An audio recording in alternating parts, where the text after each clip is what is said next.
Welcome everyone to Growth Sessions. We have awesome guests today. We have the guests from The Stable, which is an amazing e-commerce agency. We have Chad Hetherington, CEO of The Stable, Billy Courtney, head of digital partnerships at The Stable, and we have a guest host today, Mark Wagman, managing director from Medialink. Thanks everyone for joining us. It's awesome to have you. We'd love to kick things off with Chad. Chad, what's The Stable and why is The Stable awesome?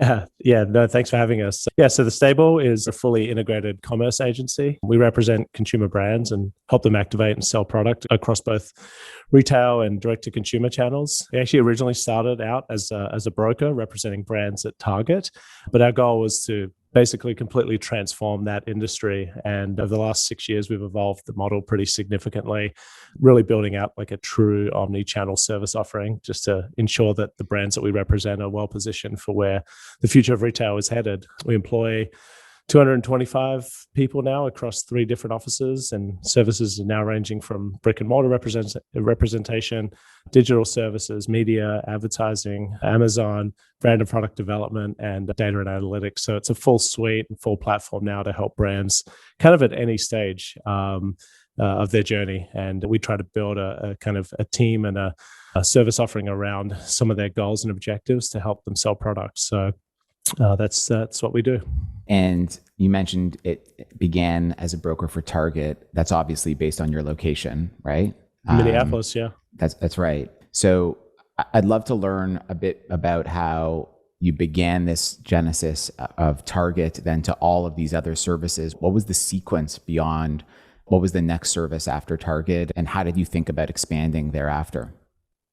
So prior to starting The Stable, I'd spent probably the last 10 years in retail, so calling on retailers. And I worked for a company called Quirky before The Stable and helped launch that brand in, I think, just shy of 50,000 storefronts globally.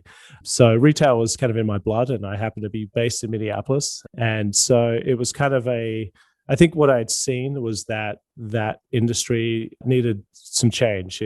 It didn't have a good perception, the broker industry. And, I just, coming from the brand side and actually seeing it firsthand, I didn't like most brokers. And so I thought that could be an opportunity to really kind of transform and change. And at the same time, retail was about to go through this phenomenal change, and it wasn't just about brick and mortar anymore. So I was kind of looking at it and saying, okay, what's the next 5, 10, 20 years of retail going to look like? Because direct-to-consumer is really making its mark. Social commerce was just starting out, and Amazon was really starting their tear.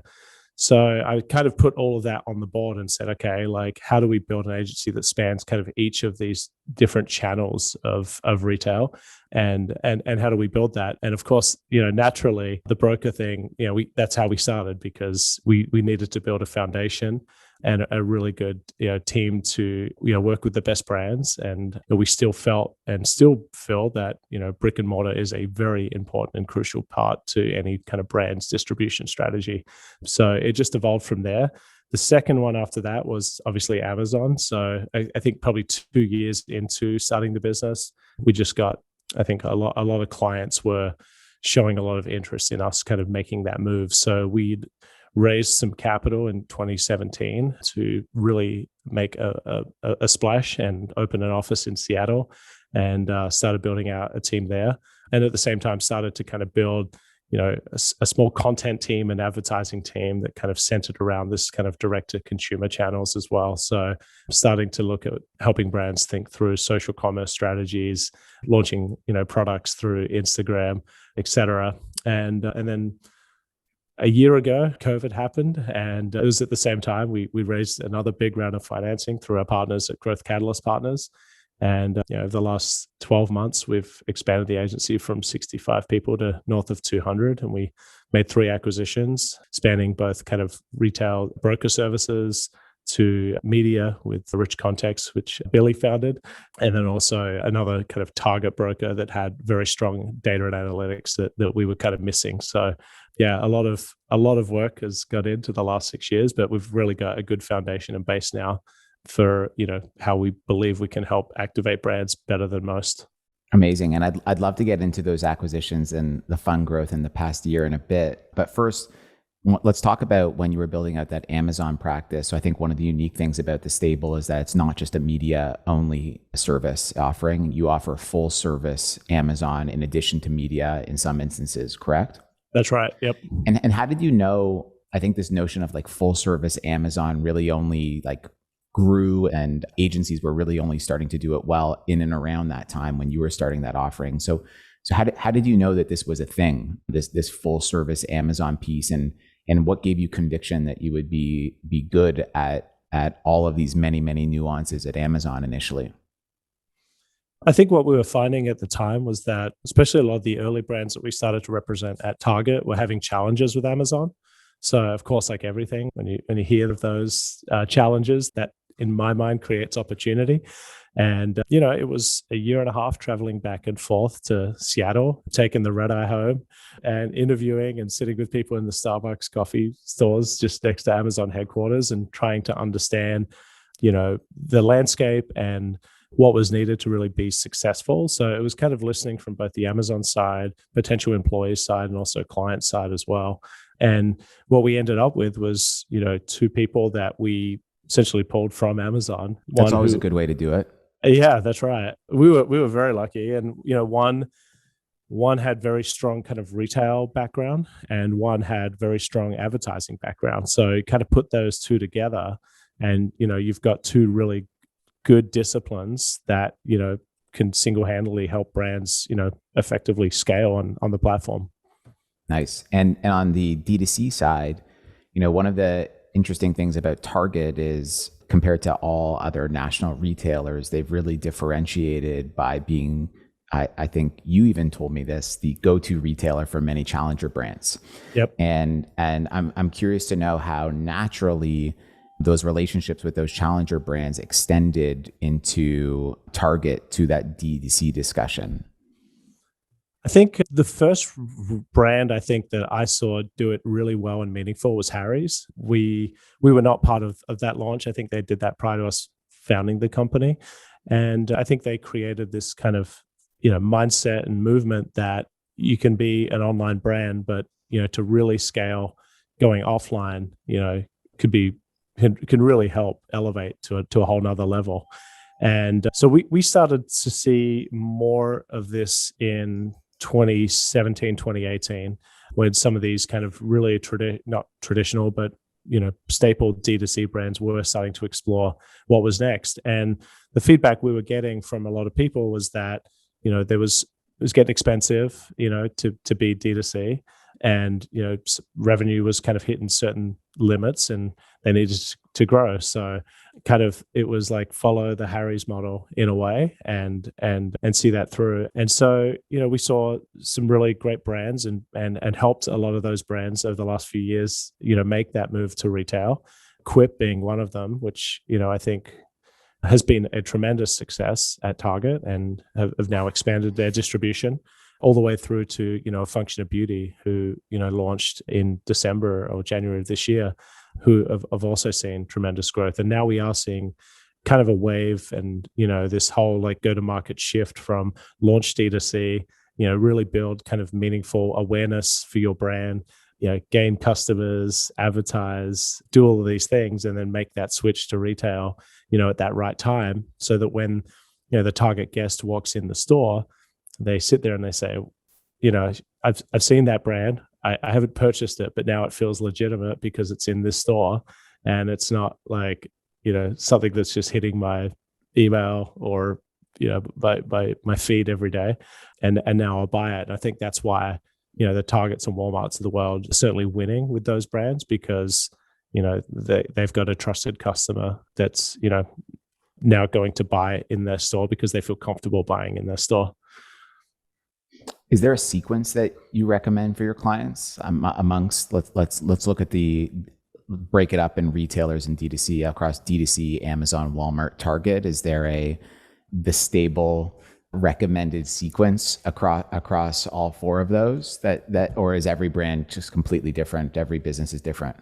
Billy's laughing because he knows I hate the word playbook. But no, I mean, there is a playbook, I'm sure, for some brands, and others there isn't.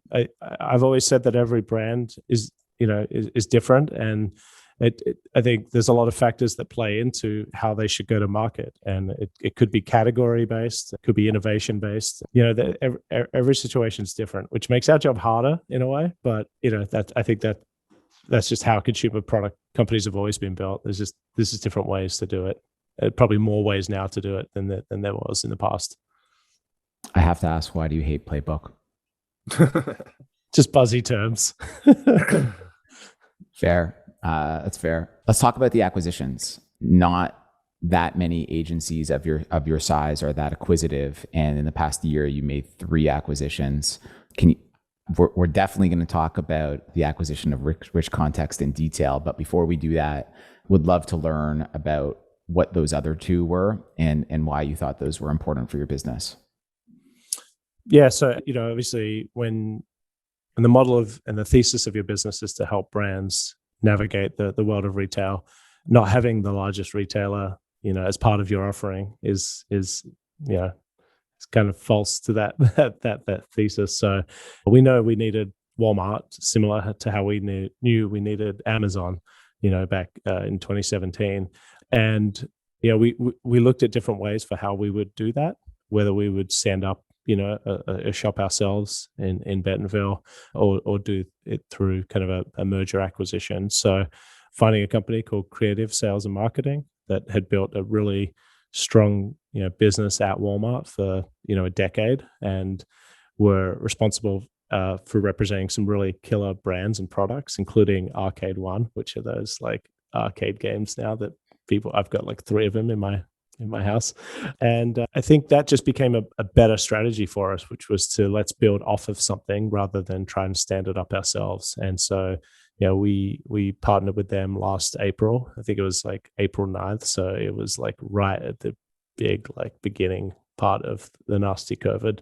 And, that's helped us build, a strategy now at Walmart to help brands. And so when you think about this go-to-market strategy or extending the service offering, obviously a lot of major brands sell in both retailers and Amazon. So we try to, that kind of completed the trifecta for us to have Target, Walmart, and Amazon kind of in our back pocket with experts that, do it every day and know those businesses and categories really well. So.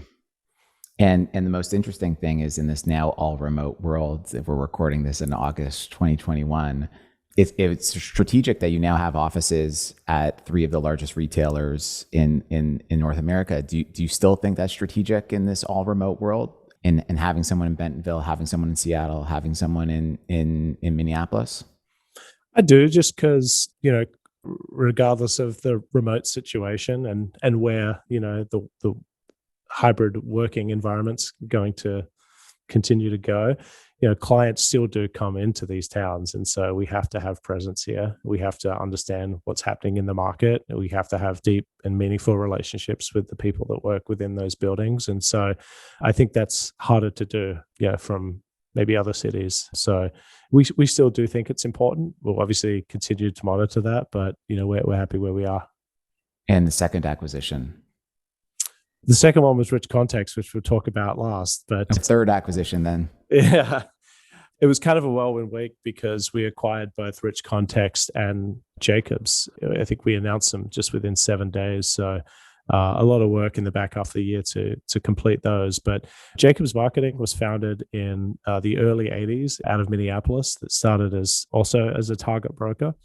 And funny enough, became one of our largest competitors in a friendly way in Minneapolis, and was a company we had very deep respect for actually in town. And they offered a full suite of I think Target services from sales and operations supports. But I think where they really excelled was in their kind of analytics and insights team, and that was not something that we had as a business. We offered it to clients, but certainly not to the level that Jacobs had. So able to bring in, those teams into ours, plus merge our Target teams together to be now one of the largest in Minneapolis, was kind of a no-brainer for us. And the acquisition of Jacobs has gone like really, really well for us. And obviously we live in a data world now. And so, being able to have those teams and those insights in the business to help our brands make smarter decisions has been really, really good for us. And yeah, so that was Jacobs. And again, it's been a good one for us. Nice. And Billy, what was Rich Context, and why did you decide to sell to the stable? Yeah, perfect. So Rich Context, I guess last month would have been 5 years old, and what we built Rich Context around was just the idea of product discovery online, right? So how do you find products and then make it really easy for shoppers to convert? And what we were seeing was clearly, high adoption of not just purchasing products online, but doing things like pickup and delivery. And at the time, 5 years ago, we were working in CPG and trying to sell, these same products to these same shoppers, and just were running into a lot of headwinds. And so what we decided to do was build a company that could actually build new digital products that allowed people like us in our previous roles, advertisers in kind of the retail space, to take control and have way more control over that digital path to purchase. And so through all that, what Reach Context became was a full managed service retail media and ad tech shop. And so we built some of our own products internally, one of which is called Hyphen. Hyphen is a best-in-class shoppable ad tech platform that allows brands to effectively be advertisers and merchants all at the same time and drive the business at retailers of their choice. And so whether that's one retailer at a time or multiple retailers, and we ended up integrating technically on the back end with a lot of big retailers right out of the gate with Walmart and Kroger and Amazon. And we started to drive a more shoppable type of landscape across effectively every social platform initially. And so when you think Facebook, Instagram, and then now today, TikTok, Pinterest, that's where people are meeting your product sometimes for the first time, or perhaps it's the second or third time, but they want to buy it. And what we were just seeing consistently was there was a lot of dead ends digitally, right? You would be driven to a product that was out of stock or unavailable, and you actually couldn't purchase it. Horrible user experience. Or you're being shipped over to just a store finder. It's like, great, like I know where all my stores are. I want to buy this product right now because I want to pick it up from that store this afternoon. Those experiences still exist today. And so we're trying to do everything we can to mitigate that, to make shopping online better for everyday products. And so, we were fortunate throughout our entirety to work with some of the biggest brands in the world, right? You think about General Mills or P&G or Unilever, this was a problem we were solving for basically every category. And people, again, just wanted to have more control, more visibility. And then what we did over time, and especially over the last couple of years, as Hyphen's really been in the marketplace, is we started to combine in a different way media plus, our actual technology. And so, there's media in and of itself, like anybody can buy an ad and place it like that. Can be a bit commoditized. Shoppability, sure, there's a couple of players out there, but what we're able to do is actually once and for all, like combine those two elements. And so as we observe shopping behavior within the Hyphen environment, whether that is someone added products to cart or they engaged with this element or this element, what we then do is just reinvest all of that knowledge back into how we target for an ongoing kind of media flight, right? So instead of just getting a report at the back end, why not use all those signals to be more refined in terms of how you target? And so allowing those two elements to finally work together is new. And we found it to be very, very effective. Cool. And when did the marriage occur? When did you start dating, and how did you consummate the marriage there? Yeah, this is so good. So it was actually a bit organic. Within Hyphen, we actually had just integrated Best Buy, and we had like this partial integration with Target. And so we're also based in Northwest Arkansas. So we've got a ton of connectivity, and we're doing a lot of work with Walmart and some with Amazon, as you can imagine, and quite a bit with Kroger, but we just hadn't broken into the Minneapolis market yet. And so as soon as we integrated Best Buy and Target, we're like, okay, we need to go find some agencies that already have a nice set of clients that have good relationships and have credibility. And that's a hard thing to find. And so sure enough, one of those we reached out to just organically through the contact form was the stable, and got a response back pretty quickly. And then I think it was just myself and their head of BD, Sully, who had like this one-on-one. He's like, okay, this is really interesting. And then 24 hours later, I had an email intro into Chad, and kind of the rest is history. That was That was spring. So that was like April, May. I think after I had reached out, they had then just announced the creative acquisition. So like I was able to connect the dots a little bit like, oh, okay, I think I know why they might be a little more interested. But I mean, honestly, like it just felt so right. And so oftentimes people talk about like, oh, we need to make sure our cultures match, all that. And all that is absolutely true. But then when it actually matches, it's like you have to convince yourself, like, okay, like, is this too good to be true, or are these actually gonna be really good partners? Or are we? And so, but it's killer. I mean, our team is growing. I tell people like over half of our team has probably been promoted into new roles within the larger org, and it's been a phenomenal partnership, and we're all gonna look back and one of these days and say like, yeah, we were part of building a best-in-class consumer agency, and that's going to be a really cool thing to be a part of. What's now the, Chad, in your view, the unfair advantage that the stable has that it didn't have before post Rich Context acquisition? I think, well, as I tell people, yeah, both the partnerships with Creative and Jacobs were very strategic to the business, as was Rich Context. I think the Rich Context acquisition, though, was very telling, I think, of where we're headed. And, it's just provided our clients, a new tool to help them sell more product. And if, everyone's trying to figure out this kind of physical and digital connection, and, Hyphen is that kind of perfect platform that helps tie it together. So, when we're talking to our, just our Target or our Walmart clients who are thinking about, how do I generate more sales? How do I, whether it's in a specific location or nationwide, Hyphen's a really good tool for them to leverage to help them do that. And so we felt that was like a really critical kind of piece to our strategy and ensuring that, we owned it and not just, white labeled it in a way. So it's been really cool. I think the future of Hyphen is and some of the work that the team's working on now is going to be really cool. Some of the new features that we're going to be pushing out, but then also some of their work just within the world of Walmart, just enhanced content and things like that. We obviously work with Walmart, and Walmart.com is a crucial part to Walmart's strategy. So we have to be omnichannel to help, again, kind of bridge the gap from physical to digital. So having all of that expertise, I just think makes us a really unique player in this space. And Wags, Medialink talks to tons of brands that have these same sort of problems. I'd love to know your perspective on what brands tell you about how they can marry that path to purchase, and where are those pain points that they commonly come to you for, and how do you? Medialink is not a technology company, but how do you advise them in solving those problems? Yeah, I mean, listen, I think as touched on before, right, COVID really started to make a lot of brands who historically had siloed organizations, right? The e-com team sat over there, the media team sat over there, the guys who worked with the Instacarts of the world worked over there. And all of a sudden, everybody had to play nice together. And I think that was, the most difficult piece for a lot of folks to kind of operationalize. To take a word out of, a naughty word out of Chad's list, like they wanted the playbook, right? They all wanted the what are the 5 things that I need to do now to go win?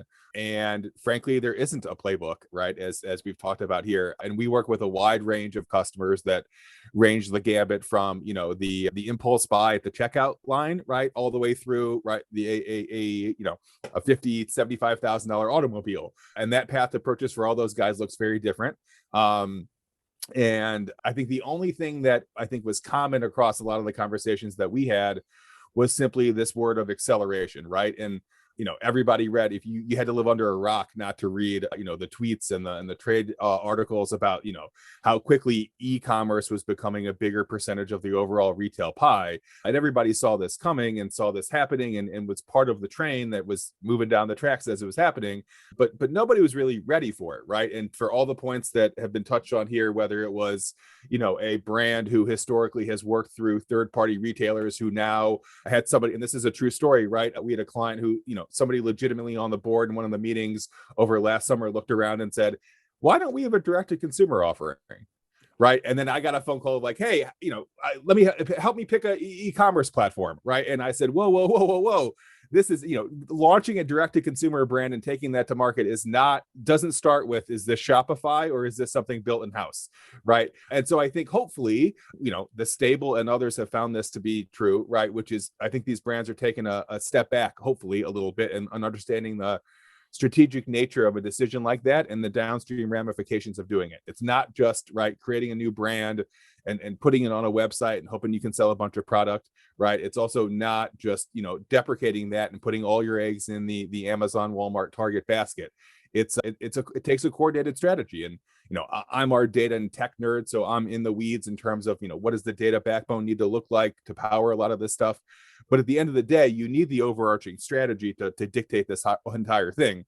There isn't a single playbook that anybody should be buying out there to figure this out. But the idea of having that strategy in place, equal parts technology, equal parts process, equal parts the team that are going to make this thing happen, that's, I think, the biggest takeaway, at least over the last 18 months. Yeah, 100% right, Wags. And we see that every day as well. You've got, I think, some brands, like I said, timing has to play a big role in when they hit a big retailer. Awareness, ad dollars have a play in the success on Amazon, right? Unless it's truly unique innovation, right, that people are out seeking. So there's so many different plays and channels now that are available, and we kind of sit in this really interesting kind of intersection of all of that, where there's kind of emerging D2C brands that now want to go retail, and then we've got the more legacy brands that are now coming the other way and saying, hey, we've relied on retail for 50 to 100 years, but hey, we're seeing retail store closures like everyone else, so we're losing distribution every day because this retailer is going bankrupt or whatnot. And so Target and Walmart, et cetera, are becoming, larger parts of their strategy, but now they're also looking for what is next. And so do we create a, new challenger brand ourselves? Do we go acquire new brands? Or, let's look at some of these new channels. And, if a kid can sell, a product on TikTok and sell 100,000 units in a week, then why can't we do that? And that's our job, is to help kind of open their eyes to some of those new and evolving channels, and again, put services and teams around them to help make them successful. What, if I can ask you guys a quick question, what have you been most surprised at in terms of your customers just not, I guess the word is, grasping what's going on? So, again, some of my conversations tend to be more at the CMO level, and it all tends to be about how quickly, right? The conversation always defaults to, look how quickly e-commerce is becoming a big chunk of and then it kind of moves on to something else. What are you guys most surprised of in today's market? Is it still the uncoordinated kind of nature of some of these strategies? To your point, you guys are playing the glue in a lot of these organizations. Is it just some of the nascency in terms of understanding how the technology works? What are you're in the weeds more than I am, certainly. What are you guys most surprised that you're seeing right now? Billy? Yeah. I'll take this one because I'm thinking through a couple angles. One in particular is, I think a lot of companies directionally want some form of online kind of DTC presence, and everybody's talking about it. Yeah. And the reasons are not always because I want to sell a ton of product, but I need more data, and I want consumer data, because there's going to come a point in time where that's no longer as easily available. And so how do I generate as much of that as possible, and then build my own data clean rooms and use that on a go forward basis? So that part has been really interesting. On the flip side of that, and why I think there's been less movement, is there's just this legacy channel regulating, what price point do you put what products, and I'm thinking some of our bigger brands, that's really disruptive to their Amazon business, to their Walmart business. And so you start comping this, everybody's looking at your prices. Do you launch new packs? That's a whole innovation line of okay, well, maybe we just bring out legacy products and retro products. And so you've seen a ton of that because it's not as disruptive, because it's not in the marketplace. And so I see, we talk about it a lot. There's no shortage of conversation about should we do this? And however, there is this linkage to it could just be so disruptive to my broader channel, where the most of my distribution still is, that there's not a lot of movement. And so when you see it, it's, it's just quirky things like, build your own label and put it on the pack, or it's a lot of that, with the exception of someone like, say like PepsiCo, who launched snacks.com and things like that. It's like, oh, okay, like that's your entire portfolio. And you can buy like, multiple bags of chips and like have them shipped to your house. And so I would expect that when that initially launched, some retailers were like looking kind of sideways at them, saying, "Hey, wait a second, like that might be a slightly better deal than I'm getting." So, and there hasn't been a ton of that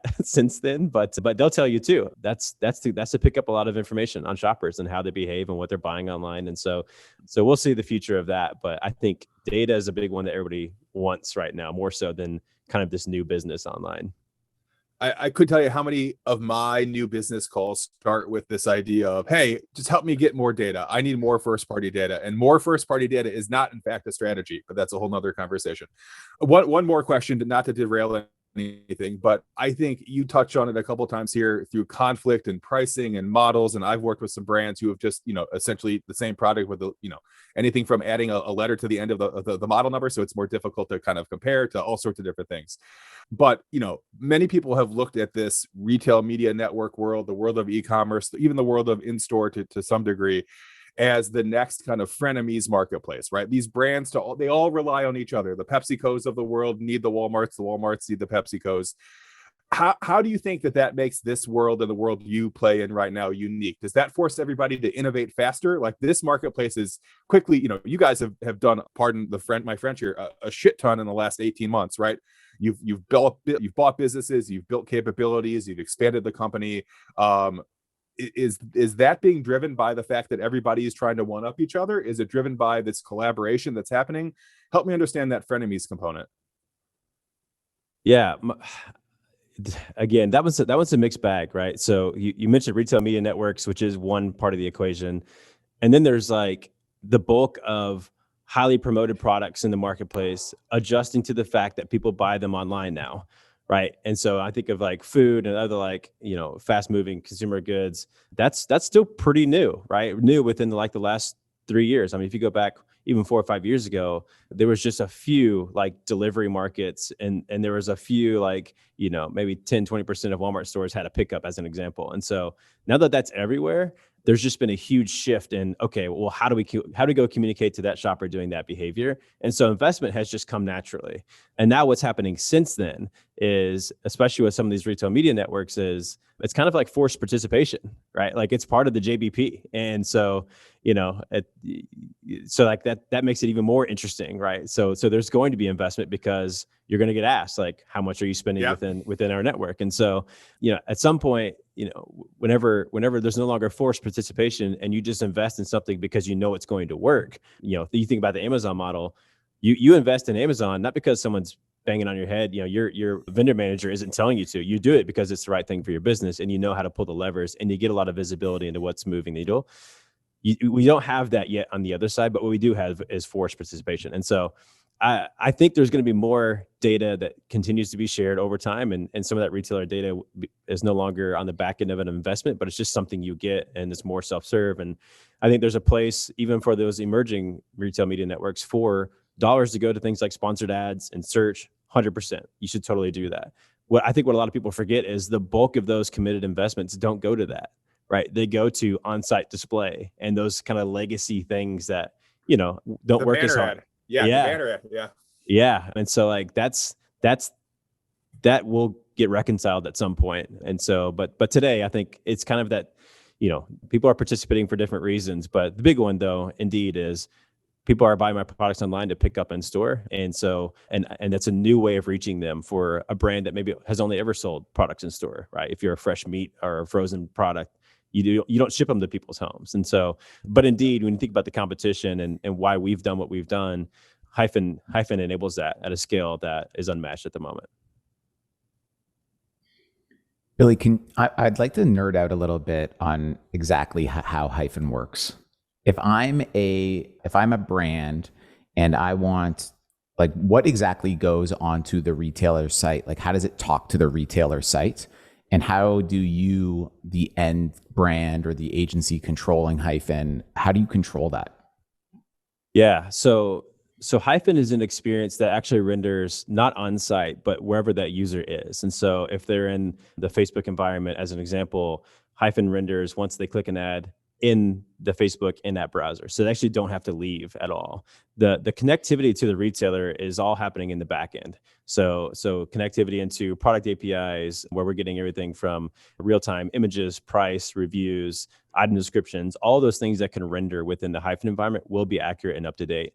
We also have, in most cases, an add to cart API. So we actually can cart products from Facebook into those promoted retailers' carts. And so that's how kind of how it works in the back end. If I'm a user and I click that ad and say I'm in Facebook, what's cool is Hyphen knows where that user is and can say, okay, here's the store nearest you, and here are the products, the kind of curated, promoted products that this brand's putting in front of you that are actually available and in stock in that moment for that user. And so that's part of the primary benefits of Hyphen is we know it's historically been really hard to do national advertising at the item level, right? Because over 20% of the time, you're going to have a situation where a product is out of stock in that specific store where that shopper is likely going to shop, or it's just simply not carried there at all. It's not even available. And so they kind of run into those dead ends. And so what we've done then on the back end with Hyphen for that user is, we're constantly pinging those stores in those markets to make it as relevant for them as possible. And when you think about our target integration, I think all of us at some point have done a 1 hour pickup, a drive up at Target. You want to know that whenever you select add to cart and you're in an offsite environment, that is actually going to go there because you actually want to buy it from a specific store that day. And that wasn't really a thing in the past, right? You kind of had like a Walmart.com cart or an Amazon, and you just like drop it in this mythical cart, and maybe they would buy it in a few days, but like people want their products now. And so everything we're doing on the back end technically allows for a very fast experience to load for that user, so we capture more users. And then it's going to have geo-specific relevance based on products that are available and actually in stock for the kind of promoted period.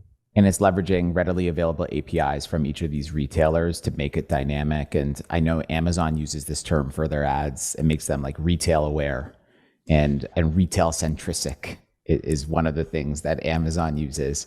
So you're effectively turning almost all ads from these other retailers retail aware that can live anywhere on the web in which a customer can add it to cart or checkout, correct? So effectively, we're serving those ads on behalf of the brands, and we're doing that in a hands-on keyboard method, and then we're driving them to Hyphen, which is also an experience that we own. And so we know that when a user lands on Hyphen, we know where they came from, what creative they saw, what platform they were on, or what ad unit what audience they were in, all those different variables, and then we know the next kind of most critical element, which is, did they add to cart any product? Did they buy products? Yes or no? And so we're kind of creating our own ecosystem where we can then see not just who clicks my ads and where my impressions were, because unfortunately that's still one of the key metrics is impressions and click-through rate. I think that's kind of a tired metric today. And so we can see past the click, right? Because we also own that shop. And so we then can start to build and build lookalikes off of who's actually buying my products versus just who's clicking my ads, because those two segments aren't always the same thing. And there's some platforms and some audiences where there's a lot of people who are just going to click your ads and then they bounce. And unfortunately, that was kind of like a success metric forever as a false flag. And so we're going a little bit deeper down the funnel, and I think creating our own ecosystem. And so, but it's also something that if you're the brand and kind of client in this case, like you see it all versus just dropping them off on a platform that you don't own and kind of entering into a black box. And I imagine most of this traffic that you're serving these ads for is Facebook and Instagram.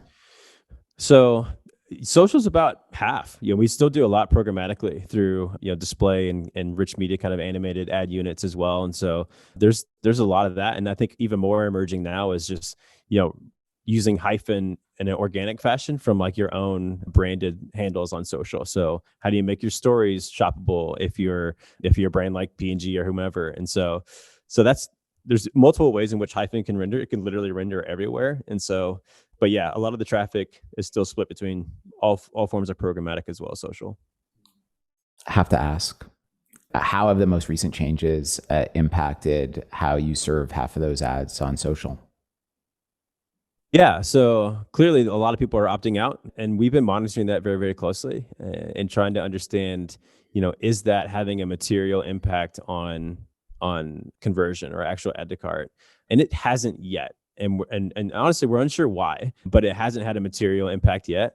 However, I think strategically as a company and how we work with some of our partners is we're definitely aware that that's going to continue to be, potentially a limiting factor. And so there's no shortage of conversations around, how do we create and partner on our own data clean rooms and manage the business differently, and we also have the luxury of actually creating our own first party audiences as well. And so every time someone lands on Hyphen, that's first party to us.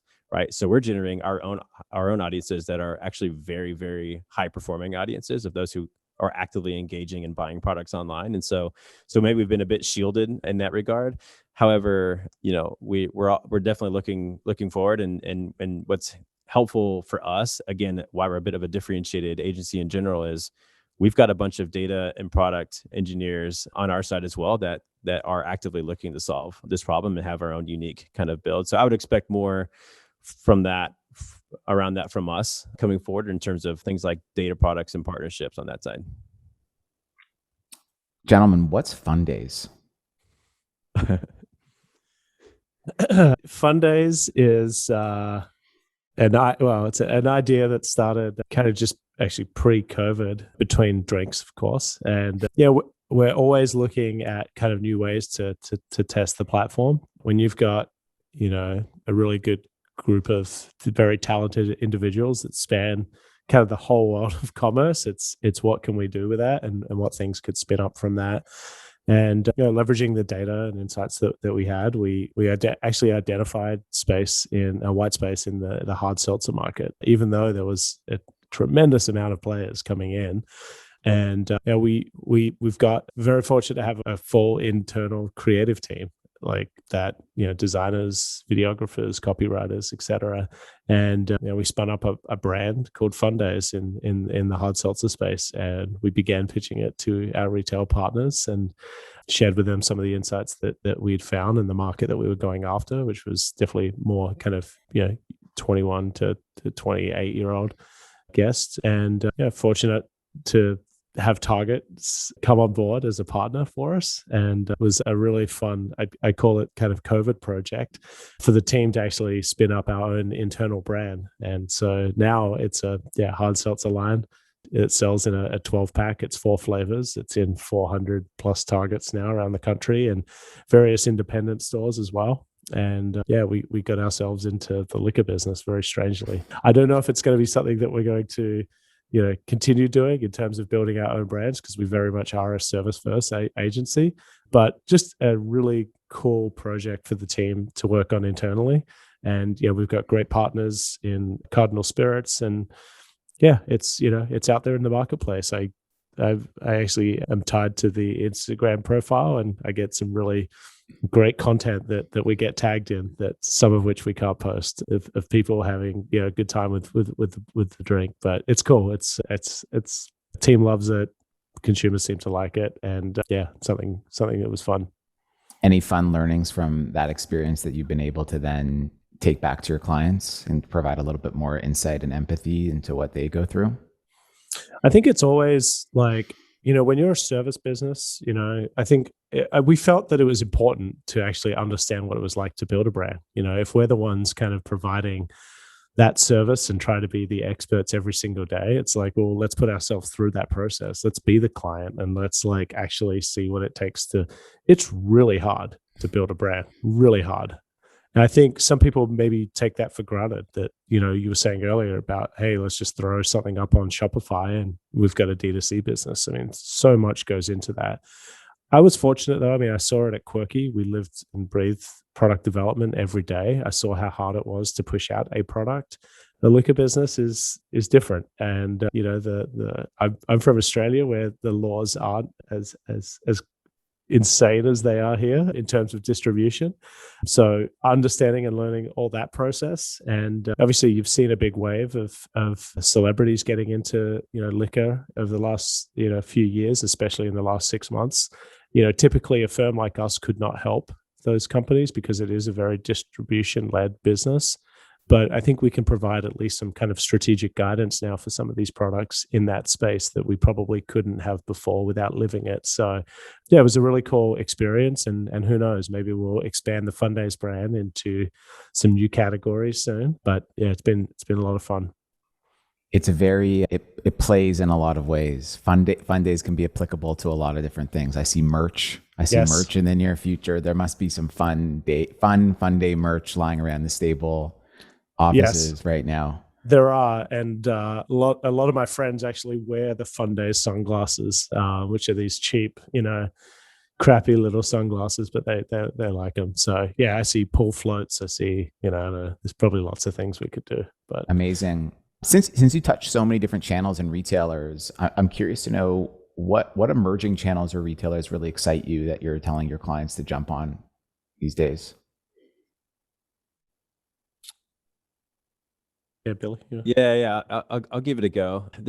There's definitely a lot of movement in things like GoPuff and Instacart and third-party deliveries, consolidation of multiple kind of local outlets to get products quickly. And so there aren't a ton of ways to participate with them yet, but I think that's changing. And so I would just stay, very aware of how those guys, including to some extent, kind of someone like DoorDash kind of changing their business model just a little bit and getting into stores. And there's a lot of companies that nobody's heard of yet that are probably ripe for consolidation in this kind of 3P delivery space. And so I think that is a very interesting space for some view it as an opportunity, some view it as a threat in some cases, but it's going to get a lot of local smaller businesses on the map to help get products in the consumer's hands quicker. And so that's one for me that seems to come up quite a bit, is like, hey, what are you guys doing in this space? How can you help us drive our business here? Yeah, I'd say too, the core of strengthening the core of the business is always the top priority, obviously, for the client, and obviously figuring out the physical digital combination and that complete omni strategy. So that is kind of top priority. And outside of what Billy said, I think just some of these kind of social channels now that people are starting to look at as legitimate platforms now to sell product. And you saw Instagram's release a couple of weeks ago about sort of their pivot towards commerce, and obviously the news yesterday on TikTok and Publicis, and how TikTok, it's interesting just to kind of watch all the movement happening in these other new kind of emerging areas. Brand collaborations is another one. So seeing brands participate with other brands to launch new limited edition products, things like that. So again, all these new channels are becoming kind of top of conversation now, being like, how do we figure this out, and what's the right strategy to be effective? And so we end this podcast series with one question, and we kind of touched on it a little bit here with my last one, but if you were to give one big prediction for e-commerce advertising and retail media for the next year, I'm curious to know what your prediction would be. Wags, I'll put you on the spot first. What would be your prediction? Ooh, in terms of retail media trends? Yeah. What do I think? I think we'll see more of the retail media networks themselves try to differentiate on creative, right? If they've all got access to data, they've all got very engaging e-commerce environments. We're in there to shop, to buy a product, to get it picked up, whatever it may be, right? A lot of cases, we're still bombarding that individual with a very static, generic banner ad. So I do think at the end of the day, you'll see some of these guys take a leap into more interesting creative. It might be a proprietary ad unit. It might be a partnership with something that's out of the box. But I think creative is the next angle a lot of these guys will look at. Creative always matters. 100%. Chad? I agree with Wags. I think creative plays a huge part. And then, again, just how do you make media more effective, and as we always say, how does it tie back to commerce and sales? And if I think that's going to be more of a trend, and kind of just throwing media dollars out the door just for awareness is not going to continue maybe the way that it had in the past. I think it's going to be a lot more targeted and a lot more focused on actual return as well. And Billy? Yeah, I would expect to see a lot of like large, meaningful data partnerships. So retailers do have a ton of data. However, in a world where their platforms continuously go more and more self-serve, they're going to generate revenue off that data in different ways. And so selling that in big partnerships, I would say, and allow access to that at a price is going to be probably a shifting revenue stream. And so I would definitely expect that on their horizon within the next couple of years. Amazing. Gentlemen, thank you so much. This was an awesome discussion. Really appreciate your time. Awesome to learn more about your agency, your products, and yourselves. Thank you very much. It's been great. Thanks, guys. Appreciate Likewise. it. This is Growth Sessions. Please make sure to subscribe to listen to more episodes on Apple Podcasts or Spotify.